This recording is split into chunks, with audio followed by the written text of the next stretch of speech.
नहीं जनाब, कल हम बात कर रहे थे IS-16 से related property plant and equipment में, और हमारी बात चल रही थी जनाब initial measurement.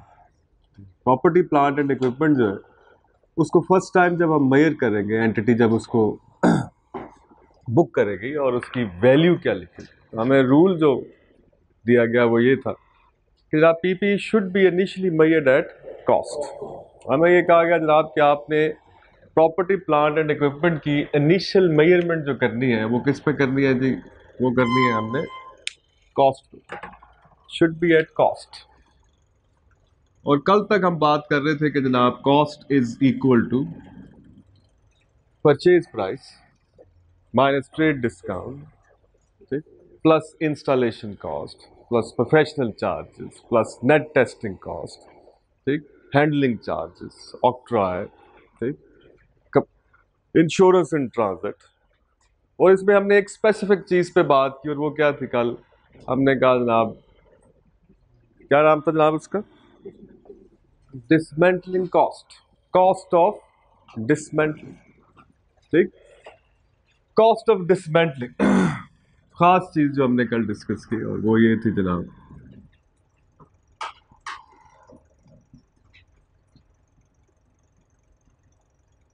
Cost of dismantling. और हमने कहा जी इसको क्या करना है, what should be the treatment of cost of dismantling? क्या होगा जी? प्रेजेंट वैल्यू पे किसमें? अगर जी कॉस्ट ऑफ डिसमेंटलिंग जो है, it should be included with in the cost of the asset at its present value. हमने प्रेजेंट वैल्यू में asset की कॉस्ट में इसको ऐड कर दिया, ये ऐड हो, ठीक हो गया। अच्छा, आज जो है अभी हम एग्जांपल्स करेंगे थोड़ी सी, अभी आपको नोट्स मिल जाएंगे तो उसमें से हम एग्जांपल्स भी करेंगे कॉस्ट ऑफ डिसमेंटलिंग, बाकी चीज़ों पे बात भी करेंगे। आज थोड़ा सा स्टैंड को और फर्दर आगे लेके जाएंगे। Cost is a purchase price plus all those expenditure. लेकिन अगर हम कॉस्ट को कुछ इस तरह से भी कह सकते हैं कि cost is equal to the fair value of the consideration given. Cost is equal to, अगर मैं इस पे बात करूँ कॉस्ट किसके बराबर, तो हम कहते हैं कॉस्ट को ऐसे भी बोला जा सकता है कि it's a fair value of consideration given. Fair value of the consideration given, इसको इस तरह भी डिफाइन किया जा सकता है। हम कहते हैं आप ये क्या लाइन लिख ली हमने, व्हाट इज दिस? समटाइम्स क्या होगा, आप पेपर में या प्रैक्टिकल लाइफ में होगा ये कि कंपनी एसेट एक्सचेंज कर रही होगी, बार्टर ट्रांजैक्शन कर रही होगी। नॉर्मल तरीका तो ये है ना कि आपने एक एसेट परचेज किया, कैश पेमेंट की, एसेट आ गया, तो यार paying in terms of cash. लेकिन ये भी हो सकता है कि कंपनी एसेट बाय कर रही हो कि जनाब हमारा प्लॉट ले ले, लैंड ले ले हमसे और फलां प्लांट हमें दे दे। ऐसे इक्विपमेंट खरीदना बड़ा महंगा इक्विपमेंट है जी, क्या कर दिए फलां डिफेंस वाला घर ले ले, हमें इक्विपमेंट दे। तो क्या कर रहे हैं हम? एक्सचेंज ऑफ एसेट कर रहे हैं। ये भी पॉसिबल हो सकता है। इसको हम क्या कहते हैं? नॉर्मली इकोनॉमिक्स में आपने पढ़ा होगा बार्टर ट्रांजैक्शन, बार्टर, ठीक, ये भी पॉसिबल हो सकता है। फिर उस वक्त कॉस्ट क्या होगी?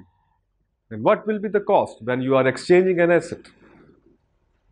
तो हम कहते हैं जनाब जो एसेट आप दे रहे होंगे उसकी fair value, the fair value of the consideration given. जो कंसिडरेशन आप दे रहे हैं in order to purchase an asset other than cash, अगर आप कंसिडरेशन दे रहे हैं तो फिर नए एसेट की कॉस्ट क्या होगी? जो एसेट आप दे रहे हैं उसकी फेयर वैल्यू। फेयर वैल्यू क्या होती है जनाब? What is the fair value? The value eight which an asset can be sold, वो वैल्यू जिस पे एसेट बेचा जा सकता है, तो उसे कहते हैं जी ये fair value, the fair value of the consideration given. याद रखनी है आपने बात, कि अगर transaction involve an exchange of an asset, अगर आप एक एसेट ले रहे हैं और उसके बदले में एक एसेट दे रहे हैं, तो जो आपका इनकमिंग एसेट है वो किस पे मेजर होगा? At the fair value of the asset given. याद रहेगी बात, जिसको आगे हम फर्दर और भी करेंगे, लेकिन अभी आपने इनिशियल मेजरमेंट में याद रखनी है कि अगर एक्सचेंज ऑफ एसेट होगा, बार्टर ट्रांजैक्शन होगी, तो फिर जो नया एसेट है वो किस वैल्यू पे मेजर होगा? उस वैल्यू पे जो कि एसेट आप दे रहे हैं उसकी फेयर वैल्यू। ठीक, मतलब फॉर एग्जाम्पल हम कहिए कंपनी ए जो है उसने एक एसेट परचेज किया है ए, और इसके बदले उसने एसेट दे दिया है बी। ठीक, एसेट ए जो है बुक्स में इसकी वैल्यू आ रही है 200, और एसेट बी जो है जो वो परचेज करना चाह रही है वो कितने का जनाब? उसकी मार्केट वैल्यू है जनाब 175। If company wants to purchase an asset B और उसकी वैल्यू है 175, और जो आप एसेट एक्सचेंज में दे रहे हैं उसकी फेयर वैल्यू है 200, तो ये नया एसेट किस पे मेजर होगा? 200। This is the rule, the fair value of the asset given. याद रखना आपने बात, ये पेपर में एक दफा टेस्ट हुई है। जनरली जो ज्यादातर रूल टेस्ट होता है वो ये है कि cost is equal to purchase price plus all those expenditure which are necessary to bring an asset in operating condition. और उसमें एक्सेप्शन हमने क्या इंक्लूड किया है? हमने एक्सेप्शन इंक्लूड किया है कॉस्ट ऑफ डिसमेंटलिंग। ये क्या है? ये हमने कल बात की जनाब, ये एक्चुअली फ्यूचर कॉस्ट है, this is a future cost, लेकिन ये एसेट के साथ एसोसिएटेड है, it is necessary to bring an asset, तो हमने इसको एसेट की कॉस्ट में इंक्लूड कर दिया। और किस वैल्यू पे इंक्लूड कर दिया है? Present value. ठीक, इसके बाद जनाब एक और छोटी सी बात इनिशियल मेजरमेंट के वक्त ही छोटा सा रूल आपने याद रखना, और वो ये है जिसको आप इस तरह से याद रख सकते हो, कॉम्प्लेक्स एसेट्स के नाम से।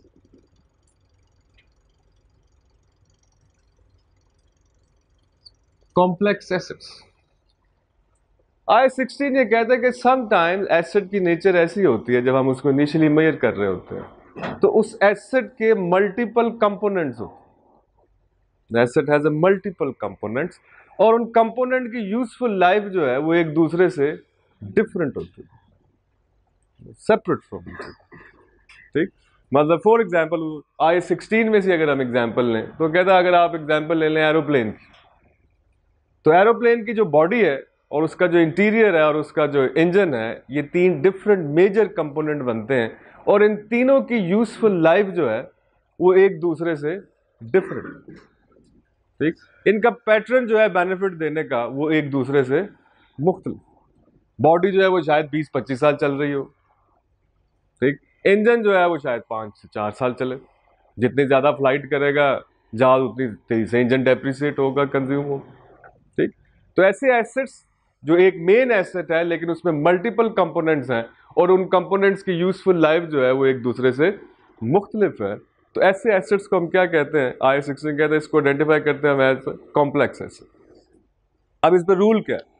रूल ये है कि कॉम्प्लेक्स एसेट को जब आप इनिशियली बुक करेंगे, जैसे प्लेन है, तो स्टैंडर्ड ये कहता है कि आप प्लेन को ब्रेक कर लें उसके मल्टीपल कंपोनेंट्स में, और इन सब को सेपरेटली आप कैपिटलाइज करें, और फिर बाद में इनको सेपरेटली डेप्रिसिएट करें, because their useful life is different from each other. जैसे फॉर एग्जांपल मैं ये कहूं कि प्लेन आपने ले लिया जी 1000 मिलियन की, 1000 मिलियन का प्लेन आपने ले लिया। ठीक, अब जनाब टोटल कॉस्ट प्लेन की ये है। ठीक, अब फॉर एग्जांपल मैं आपसे ये कहूं कि यार इसको हम प्लेन को 20 ईयर्स पे डेप्रिसिएट करें, स्ट्रेट लाइन मेथड, तो कितनी डेप्रिसिएशन आएगी?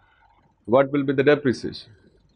तो क्या जनाब, इसको डिवाइड कर देते हैं, कितना आएगा जनाब? तो हम कहते हैं जनाब ये 50 million is the depreciation for the 50 million.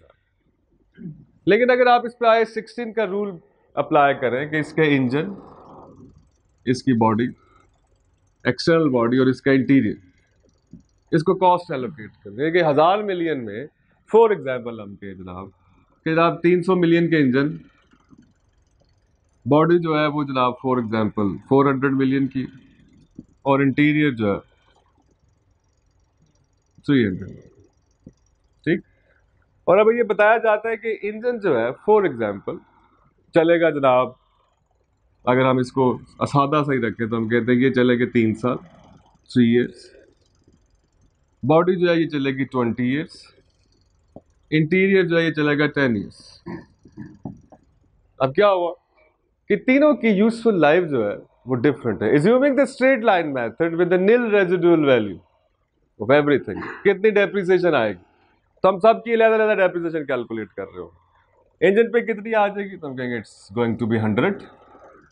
Body पे कितनी आएगी तो हम कहते हैं जनाब it is going to be 20। और इधर कितनी आ जाएगी 30। अब आप इसको प्लस करें तो कितनी बन गई, सो 150 million per year.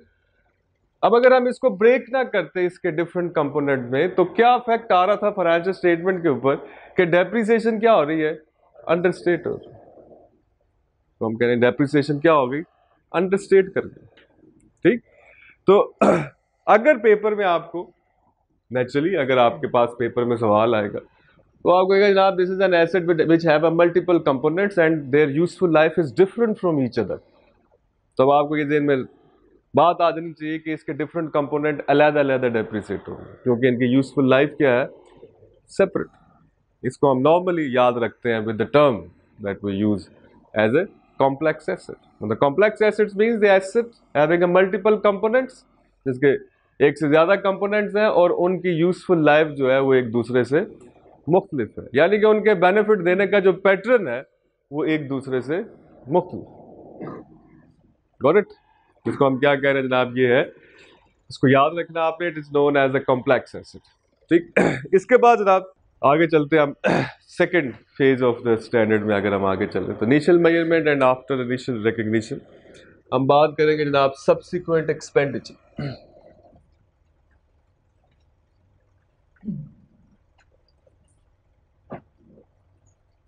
Subsequent expenditure, जब आवाज तो नहीं आएगी इसमें, फोन आ रहे हैं। बाद में एसिड को जब आप इनिशियली मेजर कर लेंगे उसके बाद, मतलब आपने एसिड को इनिशियली मेजर किया, वो ऑपरेटिंग कंडीशन में आ गया, एसिड ने एंटिटी को बेनिफिट देना शुरू कर दिए हुए, उसके बाद आप उस पर कोई एक्सपेंडिचर करें तो स्टैंडर्ड उसको आइडेंटिफाई करता है with the name subsequent expenditure.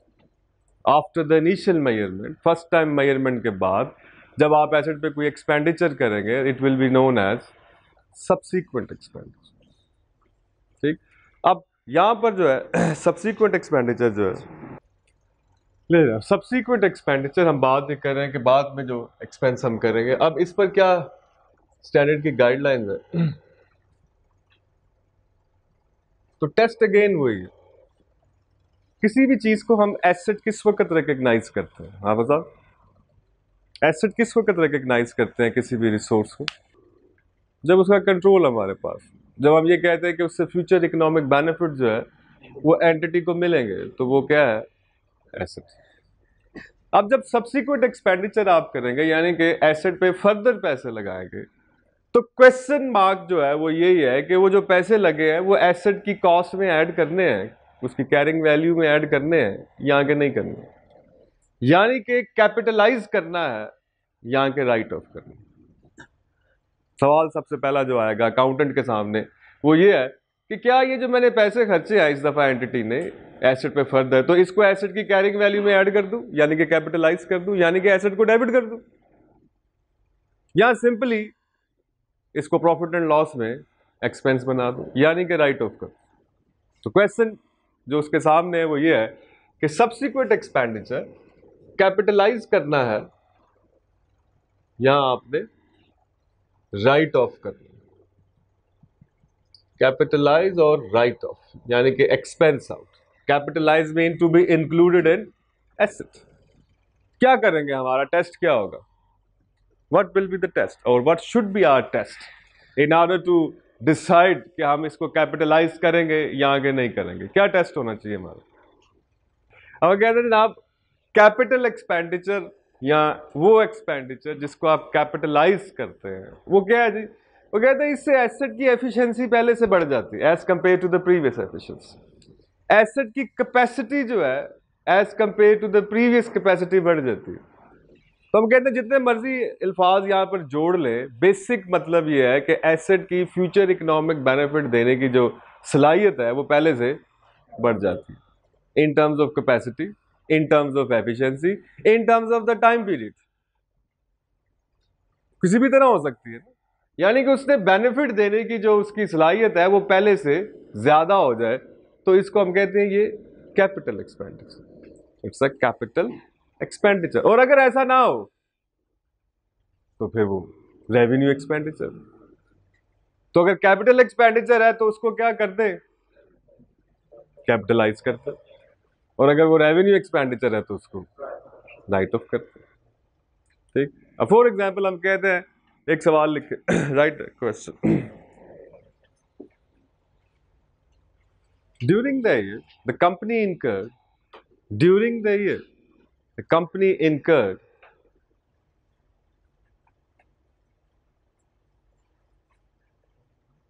company incurred during the year, the company incurred 20,000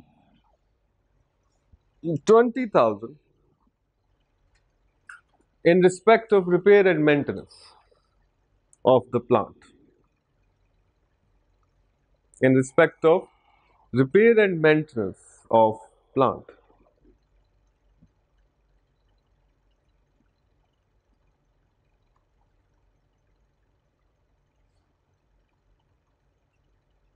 Full stop. 8,000 of which 8,000 of which 8,000 of which had been incurred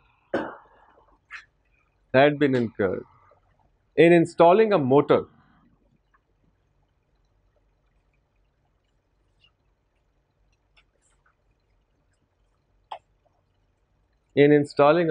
which increased the efficiency of plant.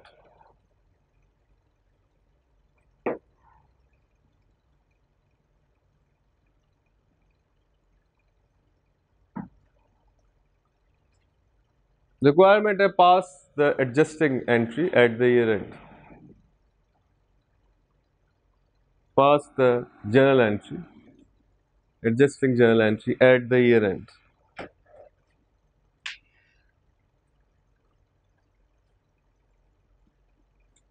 चलो बताएं क्या होगा।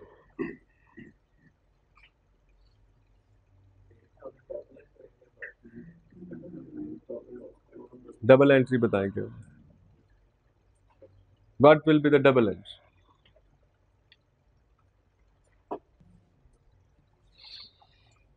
मैंने आपको लिखा है ड्यूरिंग द ईयर कंपनी ने repair and maintenance पे कितने पैसे लगा दिए हुए, 20,000। इसका मतलब है अकाउंटेंट साहब एक एंट्री कर बैठे हैं, repair and maintenance account debit, cash account credit या बैंक अकाउंट क्रेडिट, ये हो चुकी है।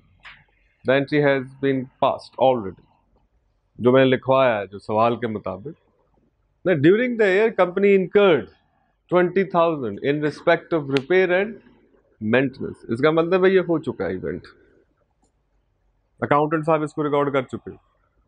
Repair and maintenance debit, cash account credit. अब ईयर एंड पे ये पता चला कि इस रिपेयर एंड मेंटेनेंस में 8,000 वो हैं जो एक मोटर जिससे खरीदी गई थी, जिससे प्लांट की एफिशिएंसी बढ़ गई। दूसरी एंट्री अब आपने करी, ठीक, बताएं जी सर, क्या एंट्री होगी।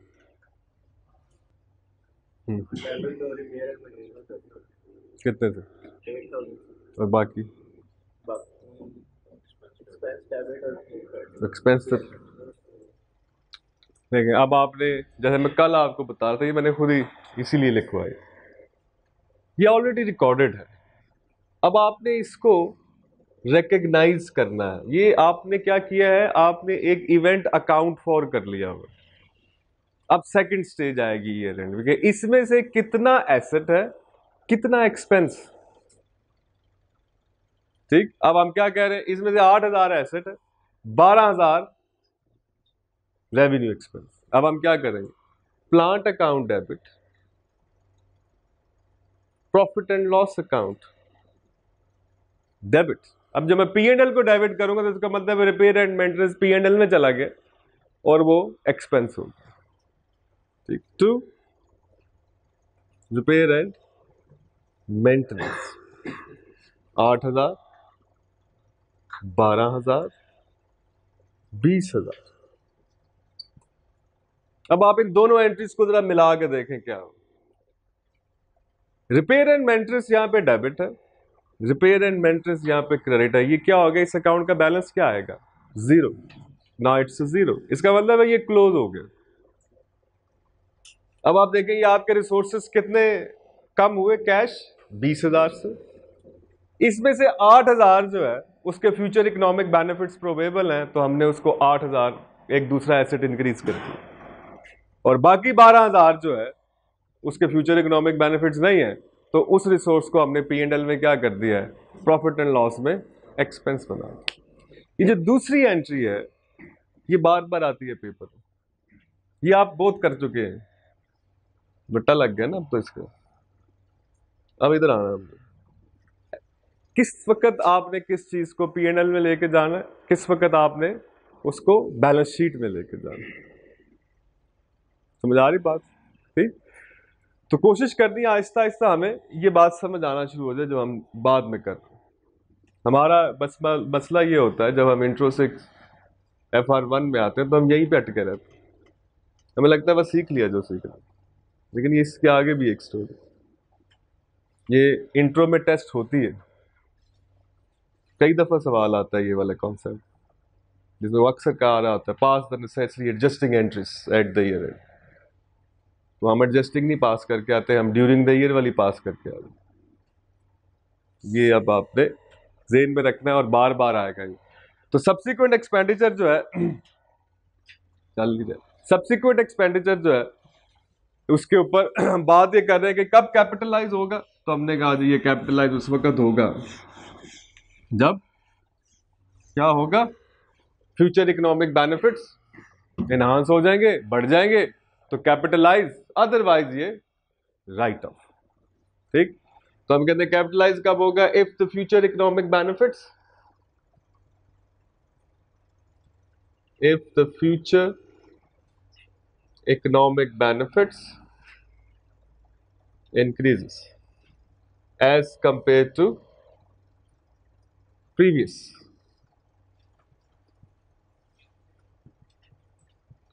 अदरवाइज आप इसको क्या करेंगे, राइट ऑफ कर देंगे, प्रॉफिट एंड लॉस में एक्सपेंस रिपोर्ट करेंगे।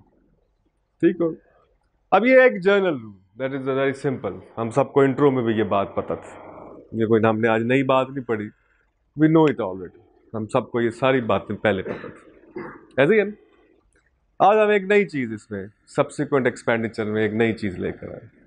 ठीक, जैसे आज हमने पढ़ा कि कैपिटलाइज करना है अगर ये फ्यूचर इकोनॉमिक बेनिफिट्स को क्या करते, इंक्रीज करते। ठीक, अच्छा अब हमें एक और स्टैंडर्ड एक्सेप्शंस में लेके चलते हैं।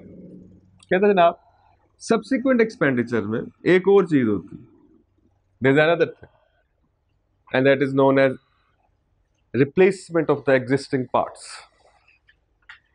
होता है ना ऐसे कि जनाब आप 1-2 साल बाद प्लांट की मोटर चेंज कर रहे हो, पुरानी मोटर निकाल दी, नई मोटर लगा, रिप्लेसमेंट ऑफ एग्जिस्टिंग पार्ट्स। ये भी होता है, बड़ा आम चीज इवेंट है, हर बिजनेस में हो रहा होता है। मैन्युफैक्चरिंग यूनिट जो होते हैं उधर तो बड़ी रूटीन वर्क होता है। ठीक, कहीं भी प्लांट का कोई पार्ट चेंज हो रहा है, किसी साल कोई चेंज हो रहा है। ठीक, तो उसको हम कहते हैं रिप्लेसमेंट। जैसे फर्नेस अगर आपने देखी, उसकी लाइनिंग बड़ी चेंज होती रहती है, जरा सी अगर आपको तो जहाँ पे ये लोहे का काम हो रहा है, लाइट चली जाए, जनरेटर ना चले और कोई 1.5-2 घंटा लाइट ना आए, तो समझ लें आपकी फर्नेस खत्म, no it needs to have be replace. ठीक, तो अब इसको हम कहते हैं replacement part, replacement of parts. क्या करना चाहिए हमें, आपके जेन क्या कहते हैं, what should be the answer on the common sense based? जी सर, क्या होना चाहिए? कैपिटलाइज होना चाहिए। कैसे? अगर मैं जहाज का इंजन बदल दूं तो जहाज तो पहले भी उड़ रहा था, बाद में भी उड़ रहा था। पहले वो ज्यादा फ्यूल कंज्यूम करेगा, बाद में कम करेगा। क्यों? एफिशिएंसी तो, लेकिन उड़ता तो पहले भी था, अब भी उड़ेगा ही है। गाड़ी का इंजन अगर आप चेंज करा दें तो क्या कोई फर्क पड़ता है? वो पहले भी चलती थी, अब भी चलती। हाँ साहब, जो है वो, इसको आप कनेक्ट करेंगे इसके साथ, इसको कनेक्ट करेंगे आप शुरू में कॉम्प्लेक्स, इसका मतलब पार्ट चेंज हो रहा है तो इसकी, इस पार्ट की useful life rest of the asset से डिफरेंट थी, ये जल्दी डेप्रिसिएट हो। अब इसको आप क्या कर रहे हैं? रिप्लेस कर रहे हैं। ठीक, तो स्टैंडर्ड ये कहता है कि जो प्रीवियस पार्ट है जिसको आप बदल रहे हैं वो क्या हो जाएगा? डी रिकग्नाइज हो जाएगा, यानी कि उसको आप किताबों में से निकाल देंगे, ठीक, ऐसे कि आपने उसको डिस्पोज कर दिया। और जो नया पार्ट है उसको आप क्या करेंगे? कैपिटलाइज करेंगे। होना ये कैपिटलाइज, लेकिन किस तरह होना है? The old part will be derecognise and the new part will be recognised as an asset. जो हम कहते हैं जनाब ये क्या है? ये रिप्लेसमेंट ऑफ पार्ट। एसेट की कैरिंग वैल्यू में क्या हो जाएगा? ये ऐड हो जाएगा, रिप्लेसमेंट ऑफ पार्ट्स। ठीक है, ये सब्सिक्वेंट एक्सपेंडिचर ही, लेकिन थोड़ी सी एक्सेप्शन में आता है कि आप क्या कर रहे होते हैं? आप एसेट का एक मेजर कंपोनेंट जो है वो रिप्लेस कर रहे होते हैं, उसके प्रीवियस पार्ट को निकाल रहे हैं और नया पार्ट उसकी जगह लगा रहे हैं। तो जो पुराना पार्ट है उसको हम क्या कर देंगे? डी रिकग्नाइज, और जो नया पार्ट है उसको हम क्या कर लेंगे? रिकग्नाइज। डिस्पोजल की एंट्रीज आती है, disposal of non current asset. जब हम कहते हैं कि एसेट रिकग्नाइज करें तो आप क्या करते हैं? आप एसेट को डेबिट करते हैं। जब हम कह रहे हैं कि एसेट को डी रिकग्नाइज करते हैं तो इसका मतलब एसेट अकाउंट क्या हो जाएगा? क्रेडिट हो जाएगा। और हम सब ने डेप्रिसिएशन पढ़ी हुई है इंट्रो के अंदर, तो हमें पता है कि अकामुलेटेड डेप्रिसिएशन का भी एक और अकाउंट होता है हर एसेट का, तो उसको भी आपने खत्म करना है। तो वो नॉर्मली क्या होता है? क्रेडिट। कैसे खत्म होगा? जब हम उसको कर देंगे डेबिट। जब हम एसेट के कॉस्ट अकाउंट को क्रेडिट और उसकी अकामुलेटेड डेप्रिसिएशन अकाउंट को डेबिट कर देते हैं तो इसका मतलब एसेट डी रिकग्नाइज हो गया, asset is out from the books now, क्योंकि जीरो कर दिया आपने उसके अकाउंट को। मतलब एक एसेट जिसकी कॉस्ट 50 रुपए है और उस पर 20 रुपए की अकामुलेटेड डेप्रिसिएशन है, तो मैं अगर एसेट अकाउंट को 50 से क्रेडिट कर दूं और अकामुलेटेड डेप्रिसिएशन को 20 से डेबिट कर दूं तो दोनों अकाउंट का बैलेंस क्या बचेगा? It's a zero. इसका मतलब आउट हो गया, ये डी रिकग्नाइज हो।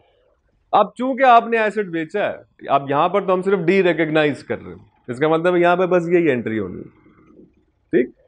लेकिन अगर आप एसेट बेच रहे हो, कोई पैसे भी आपको आ रहे हो, तो आप क्या करेंगे? Cash account debit, cash account debit. अब आप कंपेयर करेंगे, जैसे अगर मैं यहां पर एंट्री लिखूं तो मैं एंट्री क्या बोल रहा हूं? 50 रुपए का एसेट था, मैंने उसको एसेट अकाउंट 50 रुपए से क्रेडिट, अकामुलेटेड डेप्रिसिएशन अकाउंट 20 रुपए से डेबिट। अब अगर तो आपको कुछ नहीं मिला, जस्ट आपने इसको फारिग कर दिया, खत्म हो गया था, खराब हो गया, रिप्लेस किया हमने, जीरो हो गया, इसका मतलब बाकी लॉस हो गया। इसका मतलब मैं यहां पे क्या लिख रहा हूँ? Profit and loss account debit with 30। अब ये एंट्री क्या कर रही है? ये D recognition of an asset, asset आपने डी रिकग्नाइज कर दी। आपने ये बात की याद रखनी है कि किसी भी नॉन करंट एसेट के दो अकाउंट होते हैं कंपनी की बुक्स में, एक उसका कॉस्ट अकाउंट और एक उसका अकामुलेटेड डेप्रिसिएशन। और जब हम ये कहेंगे कि एसेट डी रिकग्नाइज कर दे तो इसका मतलब उसका कॉस्ट अकाउंट क्रेडिट कर दे, उसका अकामुलेटेड डेप्रिसिएशन अकाउंट डेबिट करके निल कर दे। जब आप ये दोनों निल कर देंगे तो इसका क्या मतलब है? क्या हो गया? डी रिकग्निशन हो गई। अब अगर उसको देने से कोई पैसे वैसे अगर आपको आ गए, for example if you get something, तो आप क्या करें जनाब? कहते हैं कैश अकाउंट डेबिट कर लो, bank account debit. For example हम कहते हैं 15 के रुपए आ गए, अब पी एंड एल में क्या आएगा? बैलेंसिंग फिगर, दैट इज 15, ठीक। ये अब हम क्या कर रहे हैं, इंट्रो में आपने एक पूरा रट्टा भी लगाया होता है, वो कहीं आपका रट्टा डिस्टर्ब ना हो जाए, तो आप एंट्री पहले करते हैं disposal account debit to asset account. बच्चों ने याद भी की होती है तो वो कह रहे होंगे सर तो कुछ और ही दसी जा रहा है, तो ये वही एंट्री। ठीक, disposal account debit, asset account credit. ठीक, फिर accumulated depreciation account debit, disposal account credit. फिर cash account debit, disposal account credit. फिर आप देखते हैं डिस्पोजल अकाउंट पे डेबिट बैलेंस आया कि क्रेडिट, उसी हिसाब से आप प्रॉफिट ऑन डिस्पोजल या लॉस ऑन डिस्पोजल की एंट्री डाल। तो नॉर्मली ये चार एंट्रीज में डी रिकग्निशन होती है, लेकिन अब आपको चार एंट्री में करने की जरूरत नहीं है, at least in FR1 you just need to do with one entry, ये वाली एंट्री करनी है। ठीक, तो अब क्या कह रहे हैं कि अगर एसेट रिप्लेस होगा तो हमने क्या करना है कि जो एग्जिस्टिंग पार्ट है जिसको आपने रिप्लेस किया वो क्या हो जाएगा, डी रिकग्नाइज, और जो नया पार्ट है वो क्या हो जाएगा, रिकग्नाइज एज एन एसेट। इसका मतलब है कि हम कैपिटलाइज कर रहे हैं जब हम रिप्लेसमेंट कर रहे हैं। याद रहेगी बात। Now there is another concept, और बड़े ध्यान से आपकी कंसंट्रेशन चाहिए, ये थोड़ा सा मुश्किल कॉन्सेप्ट है, अब आप ध्यान से कंसंट्रेशन आपकी पूरी चाहिए। इसको हम कहते हैं major overhaul expenditure, is known as major overhaul expenditure.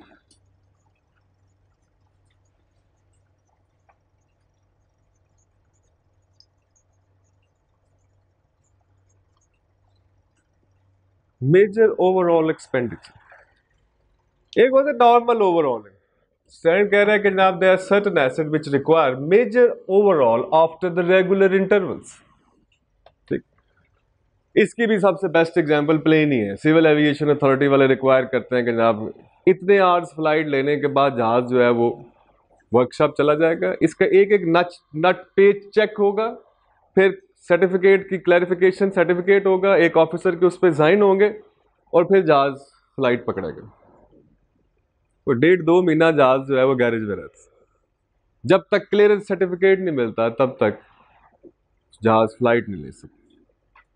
ठीक, तो यहाँ पर हमारे यहाँ तो ये प्लेन वगैरह में है, लेकिन अगर आप थोड़ा सा बाहर निकलेंगे तो आप पता चलेगा कि ये बड़ी बड़ी बिल्डिंग में जो लिफ्ट होती है उसके अंदर आप जाएं तो उसके आपके लिए उन्होंने सर्टिफिकेट लगाया होता है, जो बंदे ने उसको चेक किया होता है और उसके साइन होते हैं नीचे कि अगर लिफ्ट में कोई हादसा हुआ तो उसके ऊपर पड़ जाएगा सारा, उसने एश्योरेंस दी होती है कि lift is safe to use.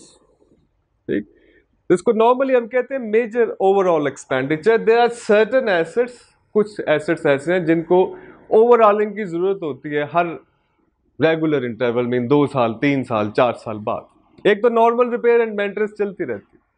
Standard ये कहते हैं मेजर ओवरऑलिंग का मतलब ये है कि जो एसेट है अंडर कंसिडरेशन उसको उसके जो नॉर्मल ऑपरेशंस हैं उसमें से विड्रॉ कर लिया जाएगा एक खास पीरियड के लिए, और उस पीरियड में उसको यूज नहीं किया जाएगा, उसकी एक एक चीज चेक होगी, फिर उसको क्लियरेंस मिलेगी, हाँ जी अब it is safe to use, फिर वो जाएगा। अब इस टाइम पीरियड के दौरान there is a material expenditure on the asset.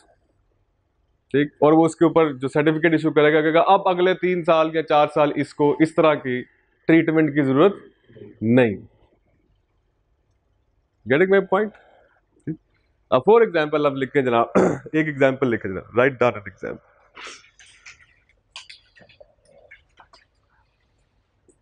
Entity purchase an aeroplane, entity purchased an aeroplane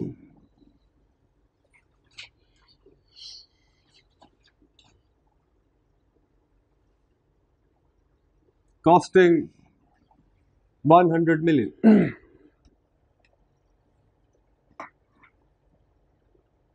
ठीक हो गया।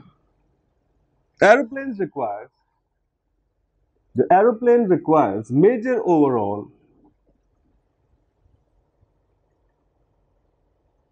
after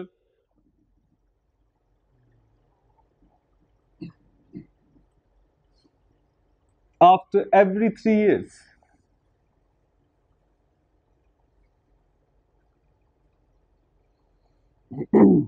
After every 3 years. ठीक हो गया जरा, रिक्वायरमेंट लिखो।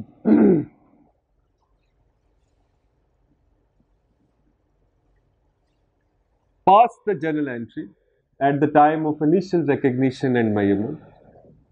Pass the necessary journal entry at the time of initial recognition and measurement.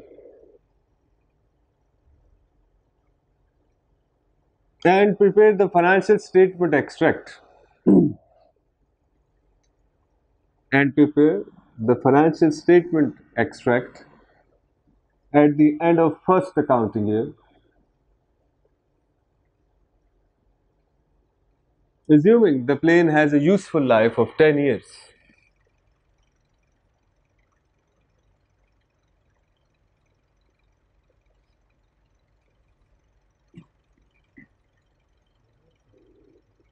Assuming the plane has a useful life of 10 years. ठीक होगा जनाब। जहाज कितने का खरीदा जी हमने? 100 मिलियन। ठीक। और हमने कहा जनाब के इसको किस जरूरत क्या होती है जनाब के मेजर ओवरऑल की? After every 3 years। ठीक। और अब आप लिखे सवाल के नीचे an estimation, an estimated overall amount, an estimated cost of overall after 3 years, estimated cost of overall after 3 years, 18 million। ठीक हो गया। 3 साल बाद जो हमारी एस्टिमेशन है कि जनाब जो ओवरऑल कॉस्ट आएगी वो कितनी आएगी? 18 मिलियन। It's an 18 million. ठीक हो गया जनाब। अब आप कहते हैं आप क्या करें जी? अब मैंने आपसे सबसे पहले ये कहा कि आप क्या करें? एंट्री पास करें at the time of initial recognition and measurement. क्या एंट्री होनी चाहिए? अब सिंपल सी एंट्री जो बनती है, प्लेन आपने परचेज कर ली, हमें एंट्री क्या करनी है? Plane account debit to cash या पेबल्स। ऐसी कितने से एंट्री कर देंगे आप जनाब? सादा सी हमारी अकल कह रही है जी 100 से एंट्री करते। लेकिन आए 16 कहते हैं नहीं ये ठीक नहीं है, इट्स नॉट करेक्ट। ठीक। कहते जी ये एसेट जो प्लेन है it requires a major overhaul after the 3 years। अब आपने जब नया जहाज लिया है तो अभी तो इसको ओवरऑल की जरूरत नहीं है, इट्स ऑलरेडी नया है बिल्कुल। आप इसको यूज करेंगे 3 साल, फिर इसकी ओवरऑल आएगी। लेकिन 16 ये कहता है कि आप देखें, गौर करें, अगर इस प्लेन के अंदर एक कंपोनेंट मेजर ओवरऑल का, ये 100 मिलियन के अंदर एक कॉस्ट है जो कि मेजर ओवरऑल को एट्रीब्यूट करती है, और उसके पैटर्न ऑफ बेनिफिट ये है कि वो 3 साल बाद रिक्वायर्ड। बाकी जहाज तो 10 साल चलेगा, लेकिन एसेट जो है वो ओवरऑल रिक्वायर करता है 3 years के बाद। कहते हैं आपको क्या करना पड़ेगा?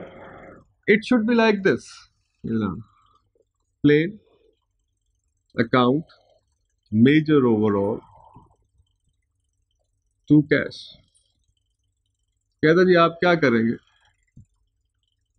एस्टिमेशन जो होगी आपकी कि 3 साल बाद कितने की ओवरऑल होगी, कहता उसको आप अलहदा से 100 में से निकाल लें 18, और बाकी क्या बचा? 82 से प्लेन को डेबिट। अब होगा क्या? सर कहता अब क्या होगा? ये कहता ये जो प्लेन है ये 10 सालों पर डेप्रिसिएट होगा, और ये जो मेजर ओवरऑल है ये 3 सालों पर होगी, क्योंकि दोनों का पैटर्न डिफरेंट। लेकिन ये हर वक्त नहीं कर रहे हैं, ये किस वक्त कर रहे हैं? When an asset require major overhaul after the regular intervals. ठीक। अब अगर आप देखें तो क्या होगा? अगर मैं ये एंट्री मैंने कर ली, अब मैं 1 साल बाद जब फाइनेंशियल स्टेटमेंट बनाऊंगा तो प्रॉफिट एंड लॉस में क्या आ रहा होगा? हम कह रहे हैं जी प्रॉफिट एंड लॉस में डेप्रिसिएशन आएगी। इसकी कितनी डेप्रिसिएशन आएगी? तो हम कहते हैं 82 डिवाइडेड बाय 10। इसकी कितनी आएगी? 18 डिवाइडेड बाय 3। ये 8.2, ये 6, कितनी आ गई जनाब? 14.2। अब अगर मैं ऐसा ना करता तो डेप्रिसिएशन कितनी आती? 100 डिवाइडेड बाय 10, दैट इज 10। इसका मतलब है डेप्रिसिएशन क्या हो जाती? अंडरस्टैंड हो गया। ठीक हो गया। अब आप बैलेंस शीट में प्रॉफिट एंड लॉस में डेप्रिसिएशन कितनी लिख रहे होंगे? 14.2। एसओएफपी में एसेट की वैल्यू क्या आ रही होगी ऑन द फेस? तो हम कहेंगे plane 100 minus 14.2, getting my point? ठीक, अब आपके पास एसेट की कैरिंग वैल्यू है। इसका मतलब यह है कि ओवरऑल कॉस्ट अलहदा से डेप्रिसिएट हो रही है, अमोर्टाइज, और प्लेन अलहदा से हो। अब 3 साल बाद आपकी एक्चुअल ओवरऑल कॉस्ट आएगी। 3 साल गुजर गए, आफ्टर 3 इयर्स क्या होगा? अगर मैं आपको कोई जनाब in the start of the 4th year asset चला गया जी गैरेज में, प्लेन ओवरऑल कॉस्ट ओवरऑलिंग के लिए, ठीक। अब एसेट ओवरऑल हुआ, उस पर पैसे लग गए हैं जनाब, फॉर एग्जांपल 24 मिलियन, हो सकता है ना, हमारा एस्टिमेट था 18 लगेगा, 3 साल बाद हुआ लगे 24 लग गए। अब आप एंट्री क्या करेंगे 4th ईयर में? Major overhaul cost debit with 24, cash credit with 24, ठीक। अब वो ओवरऑल कॉस्ट अगले 3 सालों पे अमोर्टाइज हो रही होगी, वो कितनी आ रही होगी पर ईयर? 8। यार समझ आ रही बात? अगर पेपर में आपको ये आ जाए कि asset requires a major overhaul cost after the regular intervals, तो आपके ज़हन में ये बात क्लिक करता जानी चाहिए कि ओवरऑल कॉस्ट एसेट की जो मेन इनिशियल कॉस्ट है उसमें से अलहदा कर ली जाएगी। और ये वो कौन सी अमाउंट होगी? ये एक एस्टिमेटेड अमाउंट होगी कि आफ्टर 4 ईयर्स या 5 ईयर इतने इतने ओवरऑलिंग पे लगेंगे। तो उसी अमाउंट को एसेट की इनिशियल मेजरमेंट में से आपने सेट असाइड कर लेना, और बाकी जो बचेगा वो नॉर्मल डेप्रिसिएट होगा, और जो ओवरऑलिंग है वो उस टाइम पीरियड पे अमोर्टाइज होगी जिसके बाद उसने ओवरऑल होना है। जैसे हमने यहां पे अभी एग्जांपल बनाई, हमने कहा जी जहाज खरीद लिया 100 मिलियन का, एंड ने 100 मिलियन दे दी। अब मैन्युफैक्चरर ने कहा जनाब ये आपकी सेक्टर के अंदर ये रिक्वायरमेंट है, बाय लॉ भी रिक्वायरमेंट है, सिविल एविएशन अथॉरिटी की भी रिक्वायरमेंट है, 3 साल बाद जहाज को क्या चाहिए? ओवरऑलिंग चाहिए, ठीक। तो अभी हमारा एस्टिमेट है कि ये 18 मिलियन लगेंगे इसके ऊपर 3 साल बाद, तो 100 मिलियन का जहाज लिया, 18 मिलियन ओवरऑल पे लग जाएगा। तो अब स्टैंडर्ड ये कह रहा है कि भाई इस 100 में से जो 18 है ना, उसका पैटर्न ऑफ यूजफुल लाइफ जो है वो सिर्फ 3 साल है। बाकी जो बचे हैं 82 मिलियन वो तो 10 साल बेनिफिट देंगे, लेकिन 18 मिलियन के बेनिफिट 3 साल। तो आपने क्या किया? 82 और 18 को स्प्लिट कर लिया। किस, अगर आप गौर करें तो यहीं से इंस्पिरेशन यहीं से है, क्योंकि एसेट जो है वो 100 मिलियन का है, उसके 2 कंपोनेंट बन गए, एक प्लेन है, दूसरा उसका मेजर ओवरऑल। तो हमने दोनों को क्या कर लिया है? अलग अलग कर लिया, और इसको हम अमोर्टाइज करेंगे मेजर ओवरऑल को up to the next major overhaul cost, जब वो इनकर होगा 3 साल बाद, 4 साल बाद, ये उसकी यूजफुल लाइफ। जैसे ही नई कॉस्ट इनकर होगी तो ओवरऑल कॉस्ट फिर डेबिट हो जाएगी, and then the new major overhaul cost start depreciating up to the next overhaul, ठीक। इसका मतलब ये हुआ कि जब हम सब्सिक्वेंट एक्सपेंडिचर की बात करते हैं, तो अगर तो एक्सपेंस की वजह से फ्यूचर इकोनॉमिक बेनिफिट बढ़ गए हैं, और अगर वो रिप्लेसमेंट नहीं है, और अगर वो ओवरऑल नहीं है, तो फिर it should B right of. अब अगर हम इसको सम अप करें सब्सिक्वेंट एक्सपेंडिचर को, तो 3 तरह से हम उसको देख रहे हैं। Subsequent expenditure can enhance the asset useful life, और sometimes can enhance the asset capacity efficiency, यानी कि फ्यूचर इकोनॉमिक बेनिफिट देने की सलाहियत को बढ़ा देगा, एनहांस कर देगा। एक सिचुएशन, ये जनरलाइज सिचुएशन। इसके आगे हमने 2 बातें पढ़ी हैं और, जो कि एक्सेप्शनल सिचुएशंस। एक replacement of an existing part, एक है मेजर ओवरऑल कॉस्ट, ये भी बाद में होगी, ये होनी बाद में है, लेकिन स्टैंडर्ड ये कह रहा है अगर ऐसा एसेट की नेचर है तो at the time of initial measurement उसकी कॉस्ट को स्प्लिट कर लो भाई, मेजर ओवरऑल लहदा कर लो, बाकी लहदा से करो। तो ये 3 चीजें हैं, इसमें ज्यादातर जो है ये जो तीसरा रूल है that is going to be very important one, ठीक। क्योंकि ये पेपर में आता है तो स्टूडेंट समझते कोई गाल नहीं, राइट ऑफ कर ही जाओ भाई, यहीं पे मसला हो जाता। और कुछ स्टूडेंट क्या करते हैं कि एग्जामिनर ये कहता है 18 मिलियन लगेंगे 3 साल बाद, तो वो क्या करते हैं? एसेट 118 से डेबिट कर लेते। 100 मिलियन का तो प्लेन हो गया, 18 मिलियन ओवरऑल होगा, तो 118 का हो गया जहाज। अब ये भी गलत, 100 लहदा से डेप्रिसिएट हो रहा है 10 सालों पे, 18 3 सालों पे, बिल्कुल गलत हो गया। IS 16 क्या कह रहा है कि अगर एसेट रिक्वायर करता है मेजर ओवरऑल और आप उसको फर्स्ट टाइम बाय कर रहे हैं तो उसकी जो आपने टोटल कॉस्ट पे की है उसके अंदर से मेजर ओवरऑल कॉस्ट की जो एस्टिमेटेड अमाउंट है वो अलहदा कर लो, फर्दर एड ऑन नहीं करना इसके अंदर। And that is a common mistake by the student. वो क्या करते हैं, पेपर में मेजर ओवरऑल कॉस्ट आएगी, उन्हें लगता है कि ये एडिशनल चीज 100 रुपए का एसेट प्लस मेजर ओवरऑल, तो टोटल एसेट 118 पे 120 पे चला गया। अब 100 लहदा डेप्रिसिएट हो रहा है, 20 लहदा हो रहा है, तो सारी चीजें खराब हो गई। याद रहेगी बात कि हमने उसकी मेन कॉस्ट जो है उसी के अंदर से हमने उसको सेट असाइड करना। इनके उधर पड़े। लेकिन अब ये IS 16 के नोट्स हैं, ये पूरा फोल्डर है अपने पास, आपने फाइल में रखना। इसमें हमने कोशिश ये की है कि सारी चीजें जो है इसमें हम इंक्लूड कर लें। छोटी एग्जांपल्स, मतलब सिंपल एग्जांपल्स भी हैं और पास पेपर्स भी हैं, एवरीथिंग। ठीक, तो ये आपको फोटोकॉपी से जो है वो आपको मिल जाएगा। इसमें थ्योरी भी है, इसमें जनाब एग्जांपल्स भी हैं। जैसे नॉर्मली मार्केट में प्रैक्टिस है बुक्स की, वैसी उसी तरह की एक ये चीज़ है जो आपको मिल जाएगी इसके अंदर।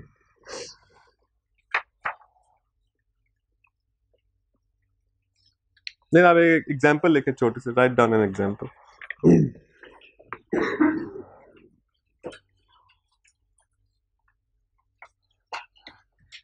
लेकिन जब टी लिमिटेड परचेज्ड, आज थोड़ी सी आपको जरा कोफत होगी, कल फिर आपके पास हैंड आउट्स होंगे। T limited purchased a knitting machine for ₹32,000। A knitting machine 32,000 रुपये।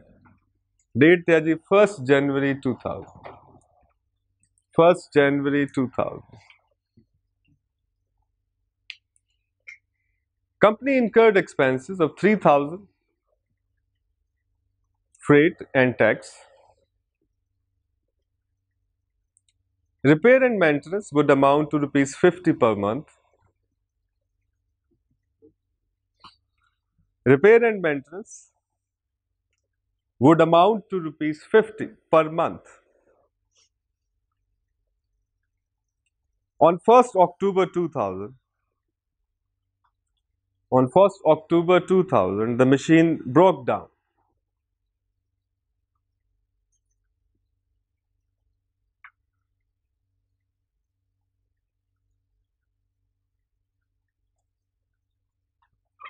And some parts of the machine had to be replaced.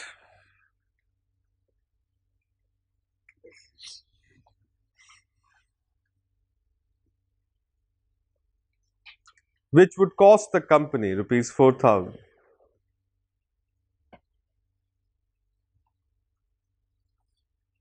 Replaced parts will result in future economic benefits.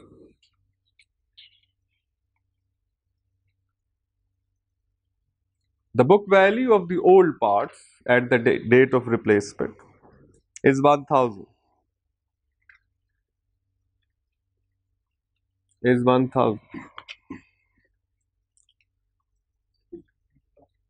Sorry? The book value of the old parts. Replacement 4,000. जो नया part आएगा वो 4,000 का। जो part replace किया है उसकी बुक वैल्यू थी 1,000, जो टूट गया, ब्रेक डाउन हो गया, जो खराब हो गया। If the year end of the company is 31st December, determine the amount to be expensed out. Number 2, capitalized.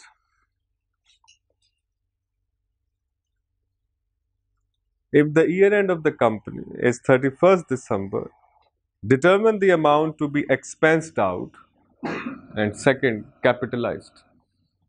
कितना एक्सपेंस आउट होगा, कितना इसमें से कैपिटलाइज होगा। दोबारा से मैं बता देता हूँ जनाब, यकम जनवरी 2000 32,000 की एक मशीन खरीद ली है। उस पर खर्चे हुए हैं 3,000 के, जिसमें टैक्स और फ्रेट शामिल। इसके अलावा रिपेयर एंड मेंटेनेंस है मशीनरी की, हर महीने 50 रुपए के हिसाब से। ठीक, अक्टूबर में मशीन के एक पार्ट जो है वो रिप्लेस करना पड़ गया, नए पार्ट की कीमत है 4,000 और जिस पार्ट को जो टूट गया था उसकी बुक वैल्यू थी 1,000। पूछा आपसे ये जा रहा है कि बताएं कितनी अमाउंट कैपिटलाइज होगी और कितना एक्सपेंस्ड आउट होगी।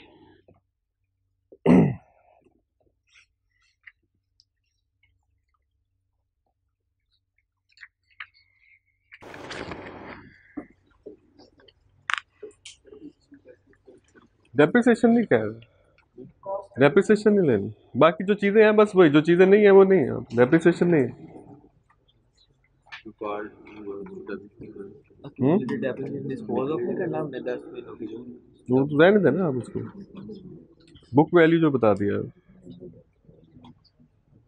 बुक वैल्यू बता दी ना, cost minus accumulate depreciation book value है ना। आपसे सिर्फ ये पूछा जा रहा है कि बताएं ये जो पूरी ट्रांजैक्शन आपको बताई गई है इसमें से कितना कैपिटलाइज होगा, कितना राइट ऑफ होगा, कितने का खरीदा आपने एसेट, 32,000। फ्रेट ऐड होगा कि नहीं होगा, 32 जमा 3 कितना होगा, 35। रिपेयर एंड मेंटेनेंस क्योंकि वो इनिशियल मेजरमेंट में शामिल नहीं होगा, कितने की है, 50 रुपये है, 50 रुपये ना पर मंथ, ठीक हो गया, 600 बन जाएगी, 600 फॉर द ईयर, ये P&L में चली जाएगी। अब आ गया एक्सचेंज, वो रिप्लेसमेंट। तो रिप्लेसमेंट जो है वो जो आपने पार्ट रिप्लेस कर दिया वो डी रिकग्नाइज हो जाएगा और जो नया खरीदा है वो रिकग्नाइज हो जाएगा। अब अगर मैं यहाँ पर इसको सादा सी स्टेटमेंट बनाऊं तो क्या होगा जनाब, डबल एंट्रीज आपने मुझे बताते जाना। पहली एंट्री है, अमाउंट है 32,000, ऐसे ही 32,000। जी सर क्या एंट्री है इसकी, 32,000 की क्या entry,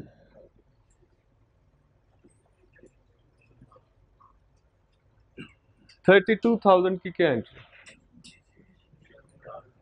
machine debit cash credit, लोगों बहुत मुश्किल एंट्री, सादा सी entry, machine account debit cash account credit. दूसरा जी 3,000 जमा 3,000, डबल एंट्री कैसे,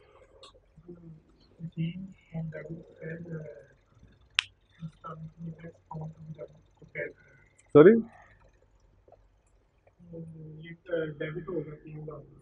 कि कौन सा अकाउंट, कौन सा डेबिट, 3,000 नहीं डेबिट होता, अकाउंट डेबिट होता, freight, freight and tax debit.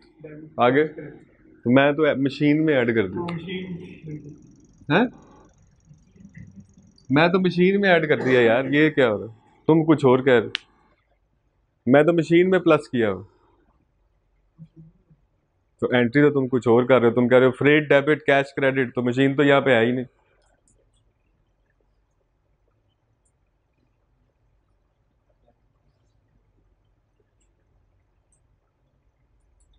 Ji sir, तो फ्रेट कहाँ गया,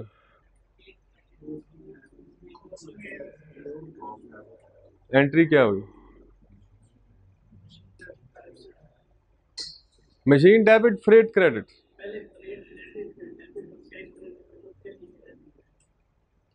पहले आपने एंट्री की freight and taxes debit cash credit, फिर आपने उसको क्लोज कर दिया with the machine, machine account debit freight and taxes credit, net entry क्या बनती है, मशीन टू कैश विद 3,000। इसको समझे, मैं आपको बार बार यही कॉन्सेप्ट बता रहा हूं, अब फिर वहीं पे अटक गए ना भाई। ठीक है, आपको मैं ये बता रहा हूं कि देखिए आपने रिपे फ्रेट आपने दिया है जी, अकाउंट फॉर करोगे ना उसे, तो जब तुम उसको अकाउंट फॉर करोगे तो तुम एंट्री क्या करोगे, freight and taxes debit to cash.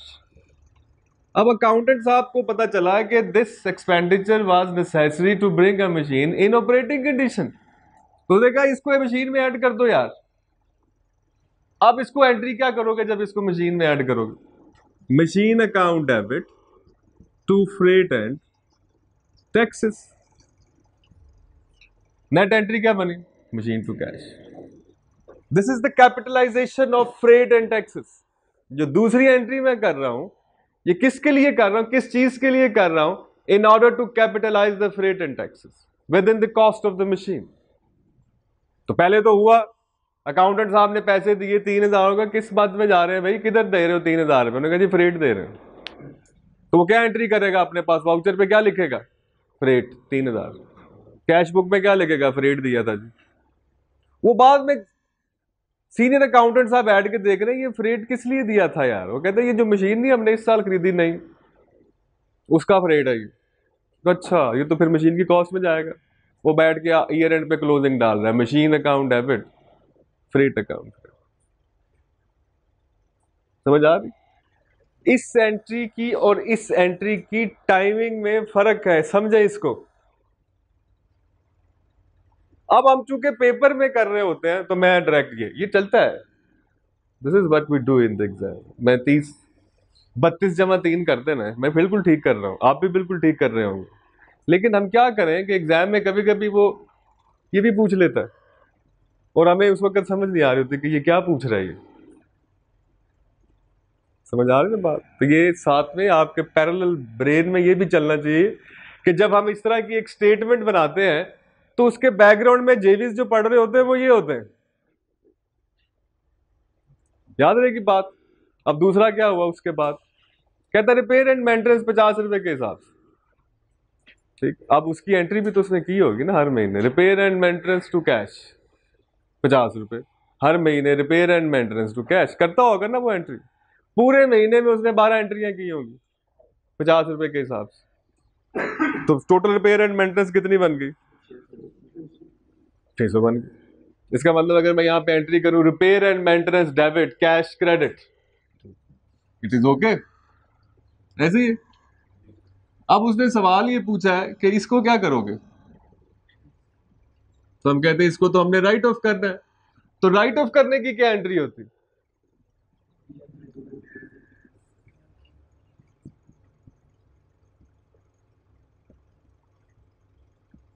Profit and loss account debit, repair and maintenance credit.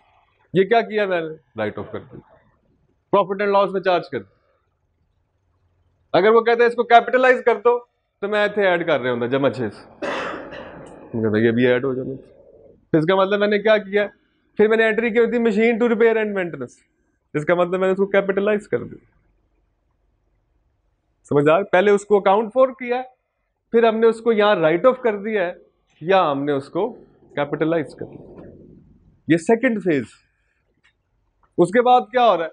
कहते हैं एक पार्ट टूट गया, इसका खत्म हो गया, उसकी बुक वैल्यू है 1,000, इसी के अंदर पड़ा हुआ है ना वो, -1,000 -1,000। क्यों भाई, क्या एंट्री की मैंने इसकी? एनीवन? जी sir, what is the entry? Double entry क्या हुई?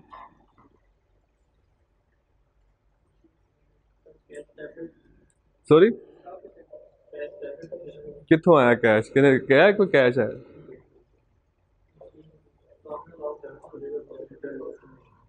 बिल्कुल ठीक है। किसने बोला? Profit and loss account debit, machine account credit. कुछ नहीं लगा, ब्रेक डाउन हो गया, जाया हो गया, 1,000 रुपए का लॉस हो गया। Profit and loss account debit, machine account credit. अब अगर जो चीज माइनस हो रही है वो एक्चुअली मशीन अकाउंट की फैमिली क्या है? Machine, machine is an asset, debit है। इसका मतलब जब भी मैं कोई अमाउंट इसमें प्लस कर रहा हूं तो इस अकाउंट को मैं फर्दर डेबिट कर रहा हूं, और जब मैं कोई अमाउंट सब्सट्रैक्ट कर रहा हूं तो इसका मतलब मैं इस अकाउंट को क्रेडिट कर रहा हूं। तो जब मैं यहां पे लिख रहा हूं -1,000, इसका मतलब machine account credit, corresponding account debit. ठीक हो गया। अब कितने पैसे नहीं लगे नए पार्ट में? 4,000। वो फ्यूचर इकोनॉमिक बेनिफिट देगा जी, वो जरूर हो जाएगा। इसका मतलब है सब्सिक्वेंट एक्सपेंडिचर है, कैपिटलाइज होगा, पहले वाली क्लॉज में फॉल कर जाएगा। ठीक हो गया। ये लगा जमा 4, क्या किया मैंने? कैपिटलाइज कर लिया, machine account debit, cash account credit. अब ये इसकी अल्टीमेट वैल्यू आ रही होगी। ठीक हो गया। अब ये जितनी भी छोटी सी एग्जांपल हमने पढ़ी है, इसमें बेसिक फोकस जो है, जो हम चाह रहे हैं वो ये हो कि यू कैन डिफरेंशिएट, आप डिफरेंशिएट कर सकते हो खास तौर पे कि अकाउंट फॉर क्या होता है और उसकी कैपिटलाइजेशन या राइट ऑफ क्या होता है। ठीक, तो ये एक छोटी सी, और भी इसमें काफी ज्यादा एग्जांपल है, लेकिन स्टार्ट विद आप जो पढ़ रहे हैं उससे रिलेटेड जो है वो हमारे पास ये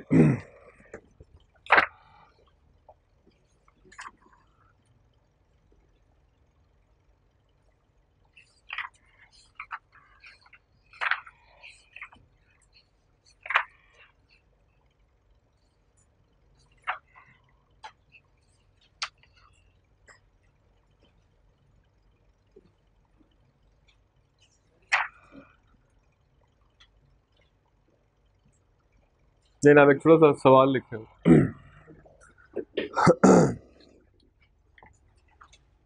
A company recently purchased an item of plant. A company recently purchased an item of plant. The details are the details are basic list price 240,000.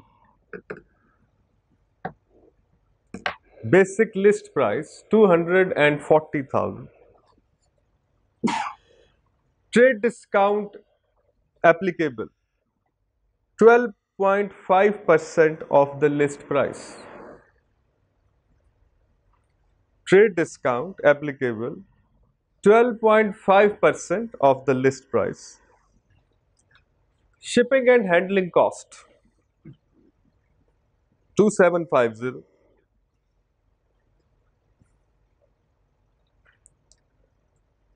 Testing cost 12,500. Maintenance contract for 3 years 24,000.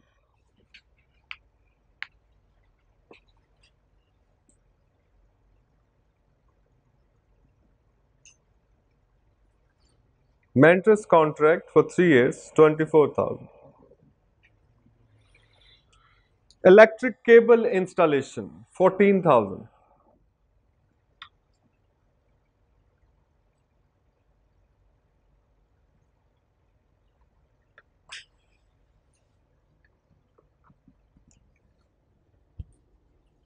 Electric cable installation 14,000. Concrete reinforcement 4,500. On labor cost 7,500.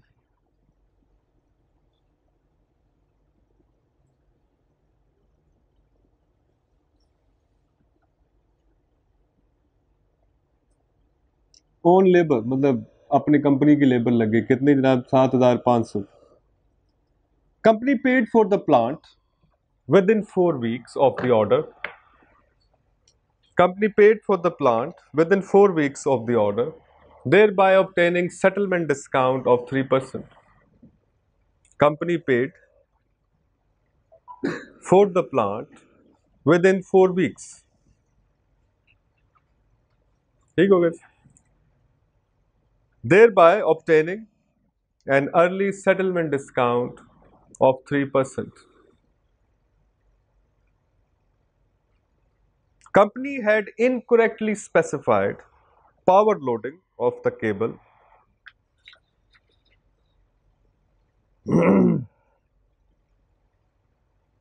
Company had incorrectly specified the power loading of the cable. The cost of correcting the error, rupees 6,000, included in the above figure.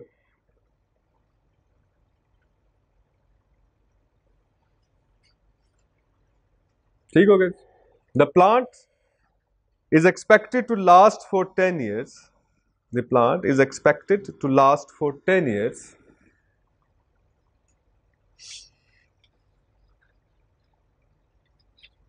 At the end of this period, there will be compulsory cost of 15,000 to dismantle the plant. The plant is expected to last for 10 years.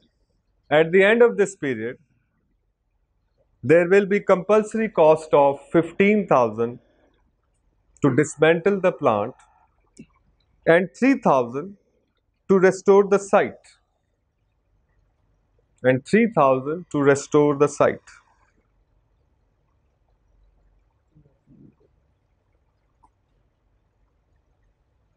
Requirement as you calculate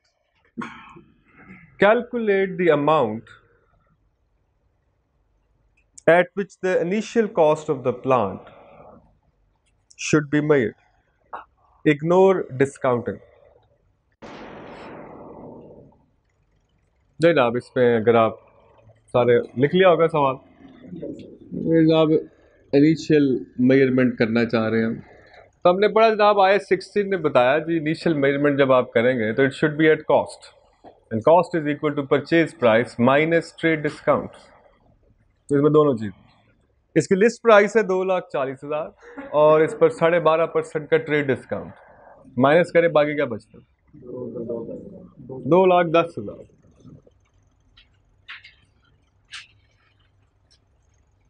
purchase price, list price minus trade discount 2,10,000 है जी। Double entry क्या हुई है भाई? Double entry, ये जो double entry है ना, ये मैंने इसी तरह पूछनी है आपसे, इधर मैंने ऐसे ही लिखना करना, आपको पता होना चाहिए सर ने उन्हें साढ़े को पूछ लेना है कि डबल एंट्री की, ठीक है। तो आपके जेहन में बैकअप पे डबल एंट्री चलते रहने चाहिए कि क्या एंट्री हो, क्यों में क्या हुई है डबल एंट्री 2,10 इसकी। मैं उससे पूछ रहा हूँ जरा, उसको एक्टिव करना चाह रहा हूँ, मैं ढिला बड़ा ढीला ढीला बैठा है, ऐसे बैठा हो।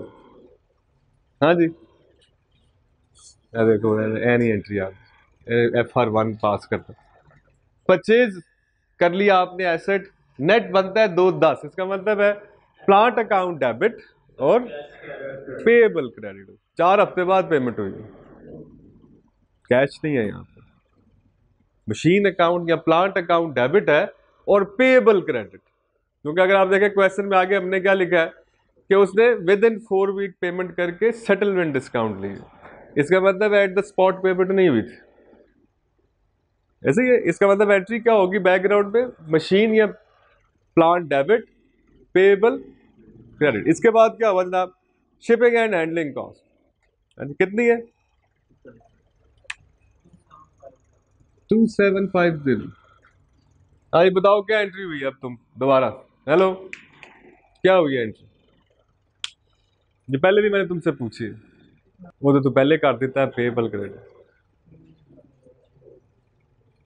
Shipping and handling debit, cash credit, फिर plant debit and shipping and handling credit. ये याद करना है यार, इसको इसी तरह से जैसे मैं बता रहा हूँ इसी तरह आपके जेहन में फ्रिक्शनलेस कॉन्सेप्ट होना चाहिए। तो हर दफा सोच की वादियों में चले जाते हैं, हम की पूछ रहे थे को, वही पूछ रहा हूँ बार बार जो मैं पहले पूछ रहा हूँ। Shipping and handling debit, cash credit, यहाँ पे पेएबल नहीं है, यहाँ पेमेंट हो गई है, सिर्फ एसेट के साथ 4 हफ्ते का क्रेडिट हुआ। Shipping and handling debit, cash credit, फिर plant debit, shipping and handling credit. इसके बाद जनाब हमारे पास टेस्टिंग कॉस्ट कितने की आई जनाब,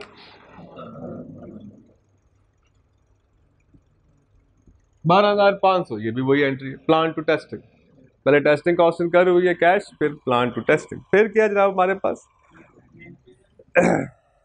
3 years मेंटेनेंस कॉन्ट्रैक्ट, वो यहाँ पे नहीं आएगा बिकॉज ए सेपरेटस, वो यहाँ पे शामिल नहीं करना, ठीक हो गया। उसके बाद है हमारे पास इलेक्ट्रिक केबल इंस्टॉलेशन, कितने की है जनाब 14,000। अब अगर उसमें नीचे मैंने आपको लिखवाया कि इसके अंदर जनाब वो कंपनी से गलती हो गई थी, उन्होंने सही वायरिंग नहीं कराई, बाद में चला प्लांट का लोड ज़्यादा, ये तारे तो हमने कैपेसिटी जो है इसकी उतनी है ही नहीं जितनी प्लांट को चाहिए, तो फिर उसको ठीक किया गया। तो उस ठीक करने में, जो गलती ठीक करने में कितने पैसे लग गए 6,000, और वो इस 14,000 में शामिल। अब अमाउंट कितनी कैपिटलाइज होगी 8,000। 6,000 क्या है, इट्स एन एबनॉर्मल लॉस, इसको कैपिटलाइज नहीं करना। क्यों नहीं करना, क्योंकि इसके कोई फ्यूचर इकोनॉमिक बेनिफिट्स ही नहीं है, आपके 6,000 जाया हो गए। So it shouldn't be included with in the cost of the asset, ये कैपिटलाइज नहीं होगा। तो मैं यहाँ पे क्या लिखूंगा जनाब, तो मैं लिखता हूँ जनाब 14,000 माइनस 6,000 कितना बच गया 8,000। क्या डबल एंट्री हुई? Machine debit, electric cable cost credit कितने से? तो वो तो 14,000 है, वो क्या करें उसको है? तो ये एंट्री बनी ना फिर, profit and loss account debit with 6,000, plant account debit with 8,000, electric cable and installation credit with 14,000। तो एंट्री तो फिर है बनी। समझ आ गई बात? 8,000 कैपिटलाइज हो गया, 6,000 राइट ऑफ हो गया क्योंकि वो लॉस हो गया। ठीक होगी बात? फिर उसके बाद क्या है हमारे पास? कंक्रीट रीइंफोर्समेंट जमा 4,500, यही है, ये वही पुरानी entry, plant to concrete reinforcement. उसके बाद क्या है? Own labour 7,500, 7,500। इसके बाद क्या है जनाब? डिसमेंटलिंग एंड रेस्टोरेशन कॉस्ट 15 जमा 3 18। इसकी क्या एंट्री हुई? क्यों भाई, क्या एंट्री? 18,000 की एंट्री क्या है?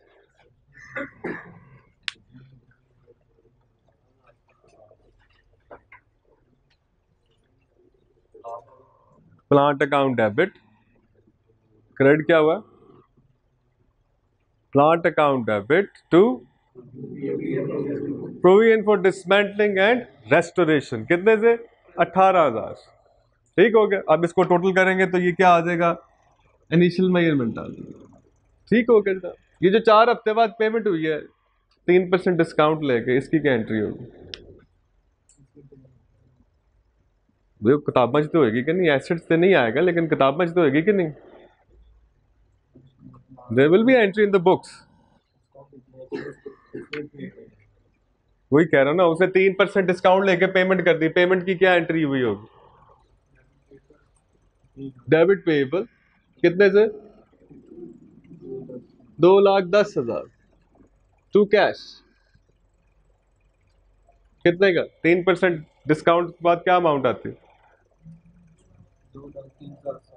2,03,700 डिस्काउंट अलाउड डेबिट 6,000। ठीक, oh sorry, discount receive, sorry, to discount receive 6,300। ठीक, अब इस 6,300 को एसेट की कॉस्ट में से माइनस करना नहीं करना क्योंकि ये सेटलमेंट डिस्काउंट। ठीक हो गया जनाब। तो ये जनाब हमारे पास एक छोटी सी एग्जांपल। अब घर जाके ये आप अभी फोटोकॉपी के पास आ गए जी, ये आप नोट्स ले लिएगा उससे। इसमें पास पेपर्स भी हैं, इसमें इलस्ट्रेशन भी है, इसमें अदर क्वेश्चंस भी हैं। तो जैसे जैसे हम स्टैंडर्ड कवर करते जाएंगे वैसे वैसे जो है वो आपको हम इलस्ट्रेशंस करते जाएंगे। ये लो यार, एक फाइल में लगा लो ये।